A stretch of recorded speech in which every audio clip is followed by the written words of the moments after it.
Zechariah, chapter 2, beginning at verse 14 and going through verse 7. And if you're following, you can find that on page 974 in the Torah commentaries.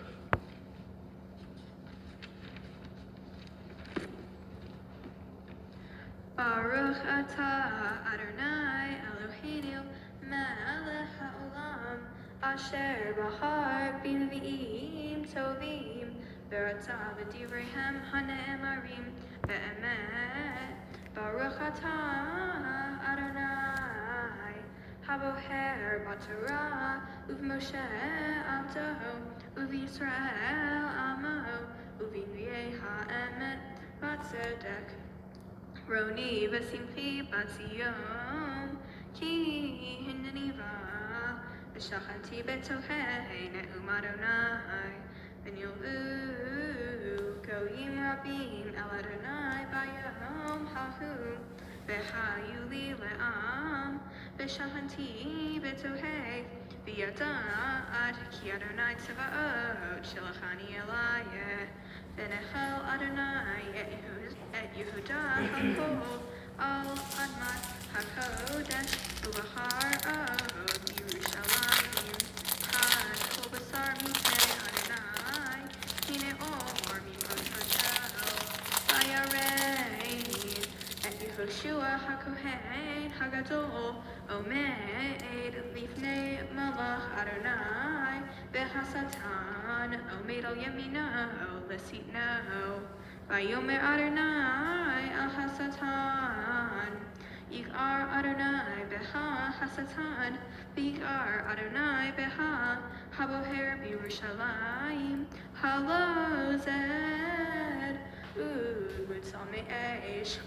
V'Yehoshua haya lavush begadim tzoim ve'omed livnei hamalach vayad vayomer El ha'amadim lefanav lemor hasiru habegadim hatoim me'alav vayomer elav re'eh evarti me'alecha avonecha v'chabesh otaha machalatzot va'omar yasimu tzanif tahor al rasho vayasimu hatanif hatahor al rasho Vayomishuhu begadim umalach Adonai omed. Vayad malach Adonai v'Yehoshua lemor kol amar Adonai tzava'ot im bidrachai telei ve'im et mishmarti tishmor ve'gam ata tadi et beti ve'gam tishmor et hatzerai v'natati lecha malachim Bein ha'omedim ha'eleh.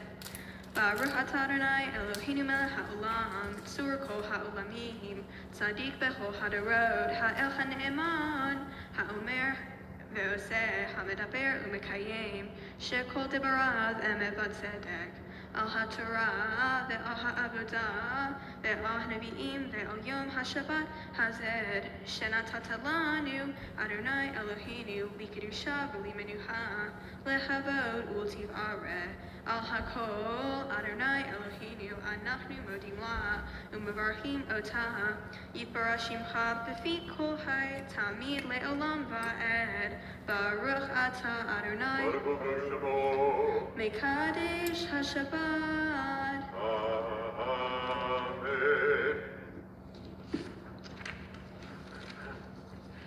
Shabbat shalom. Shabbat shalom. Thank you for zooming into my bat mitzvah. I am incredibly grateful and fortunate to have you all here on such a special day. I have just recited my Torah portion, B'Halotcha. This portion discusses how the Jews traveled through the desert during the second year after their exodus from Egypt. God first instructs Moses to cleanse the Levites, who were the assistants to the priests, and then to assemble a whole Jewish community, and then to bring the Levites before him. God also gives Moses instructions, such as when the Jews should leave their camp, as well as when to offer him the Passover sacrifice. One of the most interesting things for me that happens during my Torah portion is when Moses' sister Miriam is punished by God after she and Moses' brother Aaron criticized Moses for marrying someone outside the community. My Torah portion explains that while the Jews were camped in Hazareth, Miriam and Aaron spoke badly of Moses for marrying an African woman. Miriam and Aaron were against Moses marrying an African woman because she was different from the Jews. God overheard Miriam and Aaron's conversation and invited Miriam, Aaron, and Moses to the tent of meeting, which was like their synagogue. God was so angry with Miriam that he struck her with a terrible disease, leprosy. The Torah explains that Miriam was shut out of the camp for 7 days, perhaps because this disease was infectious. My Torah portion tells the story of prejudice. It explains the difficult situations that people who are considered different have to face. I found that the story of Miriam and Aaron judging Moses' wife relates a lot to current events in our country. Just this past May, George Floyd, an African-American man, was killed in Minneapolis, Minnesota in a convenience store when a white police officer kneeled on his neck for 7 minutes while Floyd was handcuffed on the ground. This was one of the many situations in which African-American men have been hurt or even killed by white police officers. George Floyd was in police custody for supposedly using a fake $20 bill to buy cigarettes. George Floyd's killing prompted outrage in the U.S. as protests in New York, California, and many more states erupted. George Floyd's killing also got many people thinking about the racial inequalities that we see in America. If a white man had used a counterfeit bill, people thought it was not likely that he would have been killed by the police. He might have been let off with a warning, or he might have been arrested, but he would not be dead. Because George Floyd was a black man, the people in the store as well as the police considered him to be a threat as soon as he walked into the store. That counterfeit bill gave the police a reason to arrest George Floyd, but it wasn't the reason George Floyd died. Moses' wife was judged because she was considered to be different from the Jews. Though when you think about it, the only large difference between the Jews and Moses' wife was the color of their skin. Maybe Moses, who the Torah tells us has been raised as a Jewish boy by a daughter of the Pharaoh, understood what it meant to grow up as someone different from everybody around him, and married a woman he loved without thinking about whether she was African.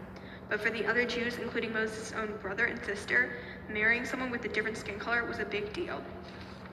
Today in the US, a predominantly white country, too many people still make automatic judgments about those who have different skin color. Many people still consider a person of color to be a threat because of their skin color. In my Torah portion, God punished Miriam because she judged Moses' wife for being African, without considering what else she might mean to Moses. My Torah portion has something to say about current events in the US, especially racial prejudice and discrimination. My Torah portion also shows the importance of kindness and not judging others based on things like the color of their skin. I find this important because prejudice is a very toxic thing. It was toxic at the time of the Torah, and it was toxic today. Thank you for coming to my bat mitzvah. Shabbat shalom. Shabbat shalom. Oh, beautiful.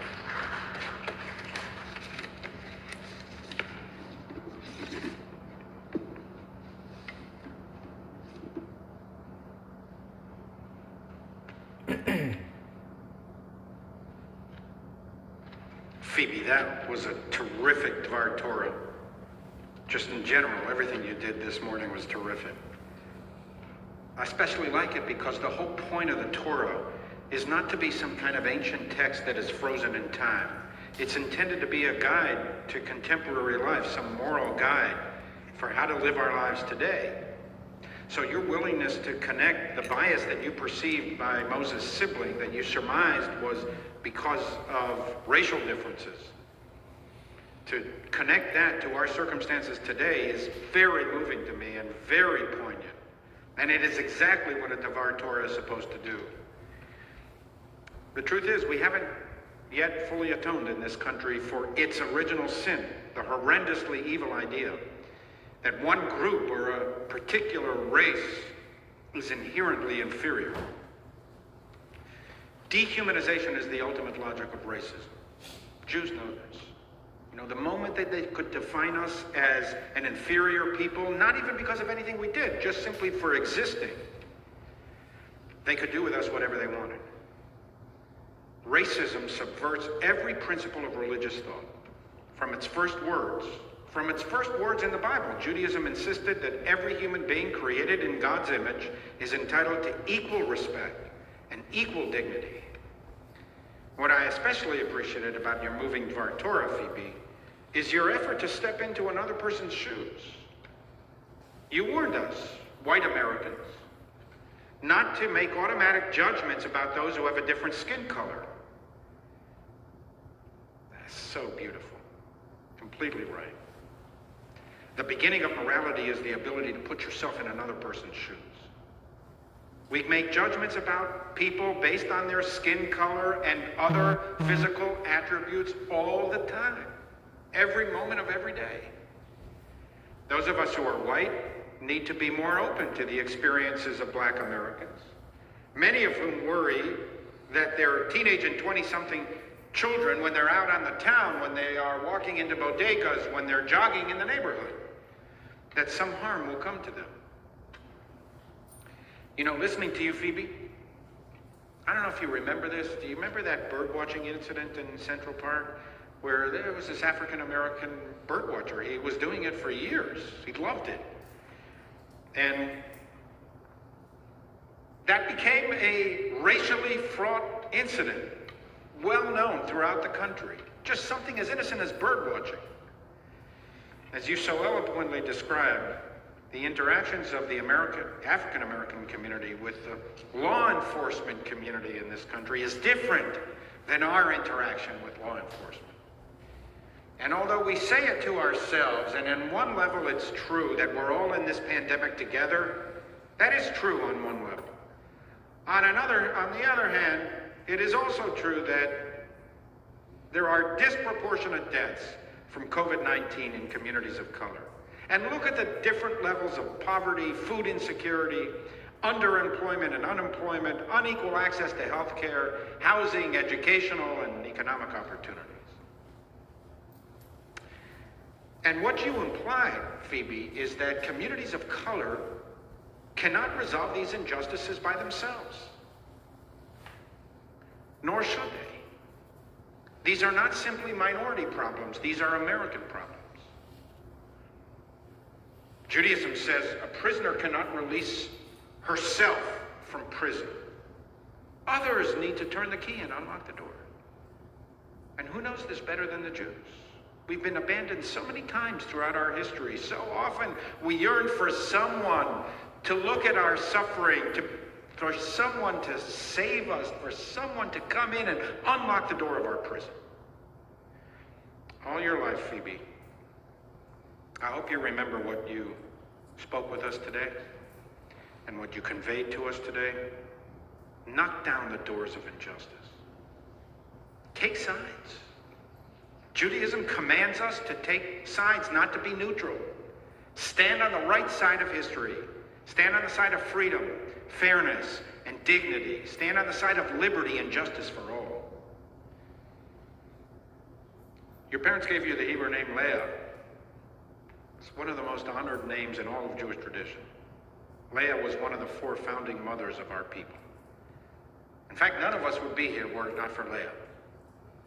We don't really know how she looked. The Bible doesn't go into detail about her physical attributes, except once. The one thing we know about Leah's appearance is that she had beautiful eyes, soft, mysterious, amazing eyes. Since a person's eyes are the window to her soul, the Bible is telling us that Leah could look more deeply into what really mattered in life than almost anybody else. Most people can only see a person's exterior, but Leah could see a person's inner beauty because she herself was exceptionally beautiful on the inside. Jewish tradition understood Leah's unusual eyes as evidence of her moral strength. She saw things clearly in the moral realm. She was the matriarch inclined toward a deeper understanding of things. Not the superficial world of material stuff, but the world of the spirit and emotions. This is so you, Phoebe. We have a saying in Hebrew, Kishma Keti, she is as her name. You have this deeper understanding of things. And I hope you become ever more like your biblical namesake. The rabbis refer to Leah as being whole in spirit. May you grow up healthy in body and strong in spirit. Be the messenger of the awareness of the inner world and the inner needs of other people. And I say to you the blessing that all Jewish parents have said to their daughters since the dawn of Jewish civilization. Yesimech Elohim kesara Rivka Rachel v'Leah. May God make you like Sarah, Rebecca, Rachel, and Leah. And now I ask you to rise with your parents and Leo, if you want to rise with them, 2, if you can. That's good. That's really good as I invoke God's blessings upon you. Yevarechecha Adonai v'yishmerecha. כן יהי רצון. May God bless you and protect you. Ya'er Adonai panav elecha v'yichuneka. כן יהי רצון. May the light of life shine upon you and be gracious unto you. Yisa Adonai panav elecha v'yasem lecha shalom. כן יהי רצון. May God be with you all your days.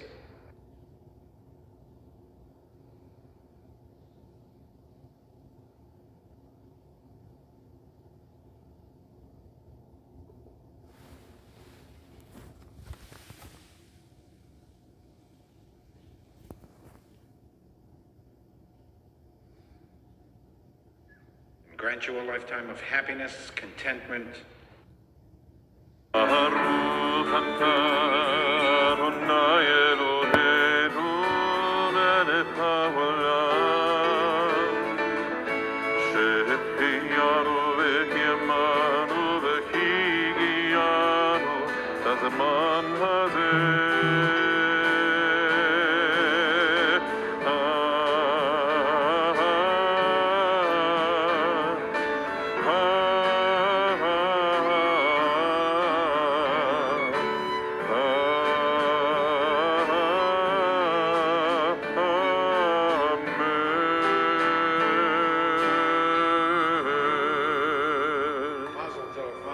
Mazel tov. amazing job. Fabulous, both of you. We now return the Torah to the Ark, and then we'll continue on for the Eleno. So we begin on page 256, we'll continue on page 282, and we rise.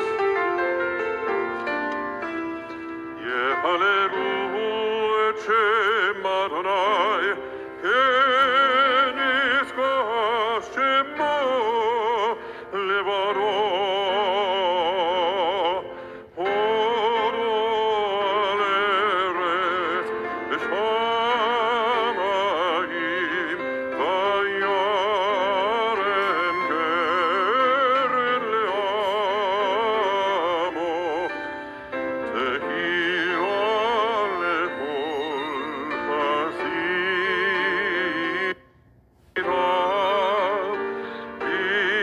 בבני ישראל. עולם קרובו. הללויה,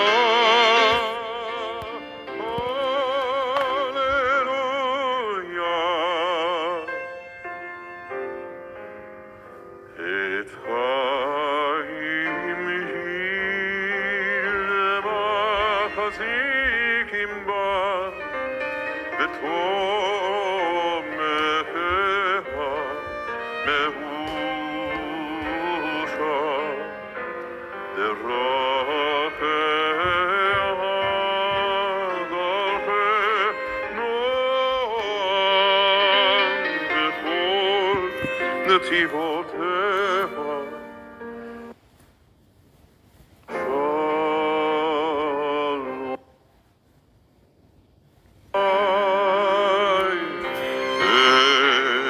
אליך וראש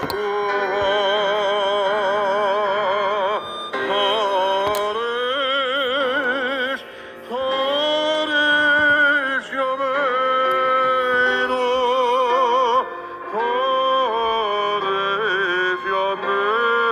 ימינו, ככרם.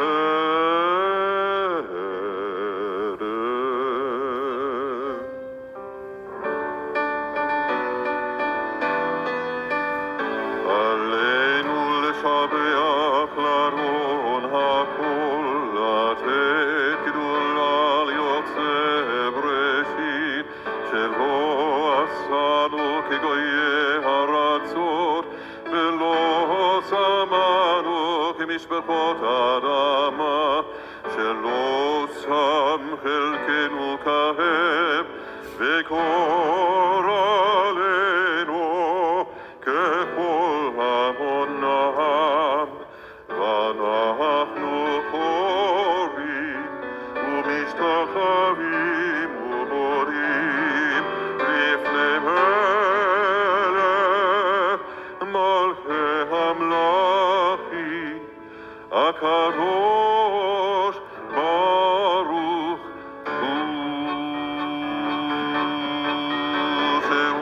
בשמיים ועושר הארץ, ובושה מקרוב השמיים ממעל, ושכינתו זו בגובה מרומים.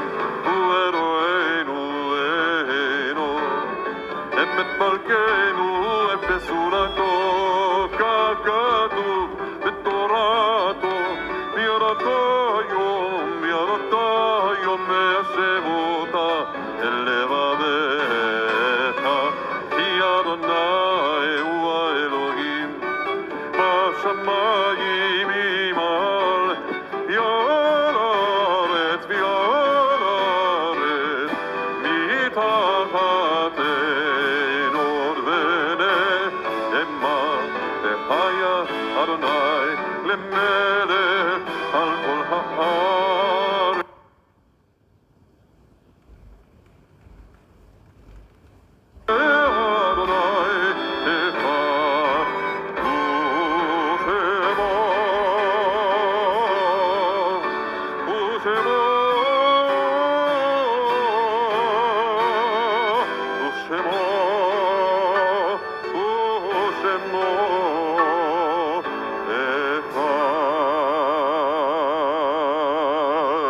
At this time, we recall our loved ones, those who died recently and those who died during this season in years past. Does anybody care to recite a name for whom they're saying Kaddish this morning? We join with all the mourners of the house of Israel. Kaddish is on page 294. Yitgadal v'yitkadash shemei Rabbah. Amen. Ve'alma divrach chirutei v'yamlich malchutei. V'chayechonu v'yomechonu v'chayei dechol beit Yisrael. V'hagala v'zman kariv imru amen. Amen. יהי שמי שמי רבה מברך לעולם עולם יומיה. יתברך. יתברך וישתבח ויתפאר ויתרומם ויתנשא ויתהדר ויתעלה ויתהלל שמי דקודשא בריחו. בריחו. לעילה מן כל ברכתה ושירתה תושבחתה ונחמתה דאמירן בעלמא ואמרו אמן. אמן. יהי שלמה רבה מן שמיה וחיים עלינו ועל כל ישראל ואמרו אמן. אמן. עושה שלום בברומיו הוא יעשה שלום עלינו ועל כל ישראל ואמרו אמן. Amen. May the source of peace and peace to those who mourn and comfort to those who are bereaved. Together we say, Amen. Amen. Ose shalom bimromav uyase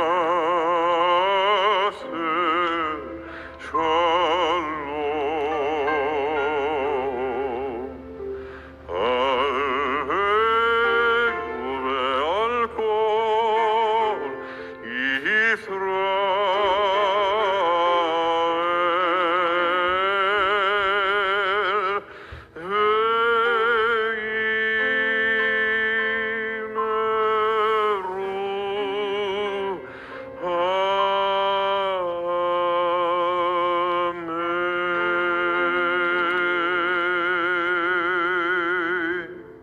Please be seated.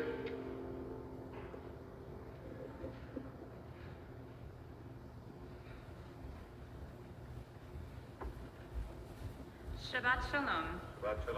My name is Rachel Glickenstein, and I am the Religious School Assistant Director. On behalf of the religious school community and the synagogue, I want you both to know how proud we are of you, Kaylin and Phoebe. You did an amazing job leading us in prayer today and reading Torah, Haftarah 2. My job today is to present you with a few gifts on behalf of the synagogue community. You will find them in the bag under your seat.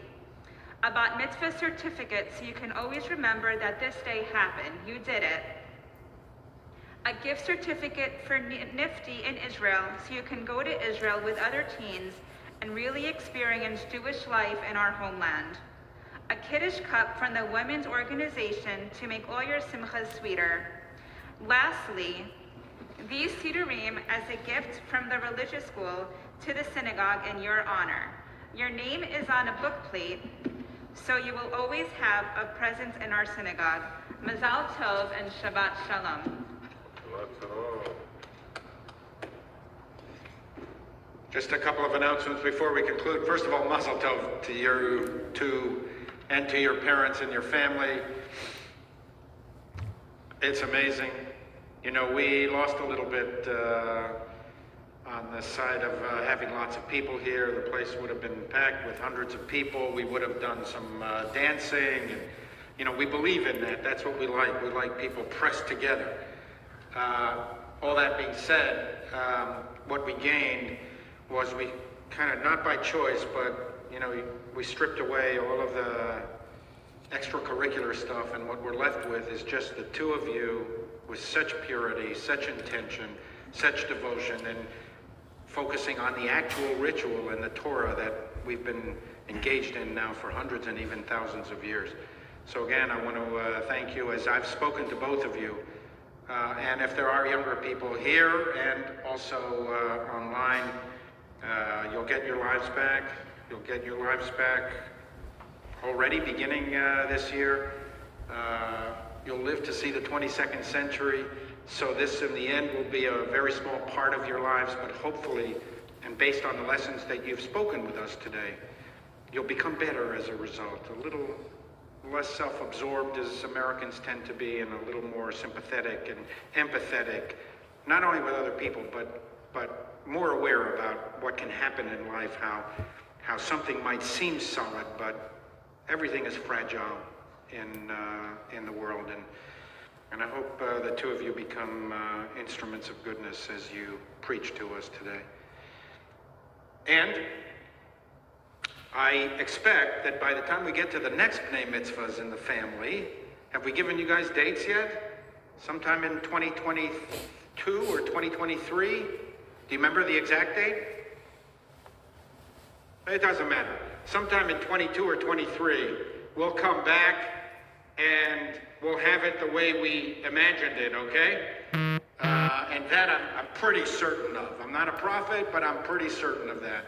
But Phoebe and Kaylin, for the rest of my career, I'll always remember you guys because you're going to be the COVID generation, the COVID kids. And I'll always remember how special that was. Cantor Singer. Oh, hello. Sorry, I was just thinking what a great day this was. Two beautiful B'nai Mitzvah. It was just a great day. So what a beautiful way to close the service with Adon Olam on page 321. You don't need the words, though. You can just stand up and clap along with me. On 2 and 4. Join me. Adon Olam, Asher Mala, B'terem Kol Yetzir Yivra, Et Nasa B'chefzo Kol, Azai Melech Shemo Nikra Ve'acharei, Yiklot Hakol Levado, Yimloch Nora Ve'hu Haya, Ve'hu Hove, Ve'hu Yeh, Ve'tipara, Adon Olam, Asher Mala, B'terem Kol Yetzir Yivra, Et Nasa B'chefzo Kol, Azai Melech Shemo Nikra Ve'hu Echad, Ve'ein Sheni Lehamshil Lo, Lehavira B'ri Reshit, B'ri Tochlit, Elo HaOz Ve'HaMisra, Adon Olam, Asher Mala, B'terem Kol Yetzir Yivra, Et Nasa B'chefzo Kol, Azai Melech Shemo Nikra Ve'hu Eli, V'chaygo Ali V'tzupev Li, Ve'etzara Ve'hu Nisi, V'manos Li, V'narkosi, Ve'yom Ekra, Adon Olam, Asher Mala, B'terem Kol Yetzir Yivra, Et Nasa B'chefzo Kol, Azai Melech Shemo Nikra Ve'yado, Afkir Uchi Be'iti קדושה והעירה באמרוכי גביעתי אדוני לי ולא יירא אדון עולם אשר מעלה בטרם כל יציר נברא להתנסה בפרזות כל אזי מלא שמוני אדון עולם השם עלה בטרם כל יציר נברא להתנסה בפרזות כל אזי מלא שמו נקרא. Shabbat Shalom. We gave you a dance party too, not just a bat mitzvah.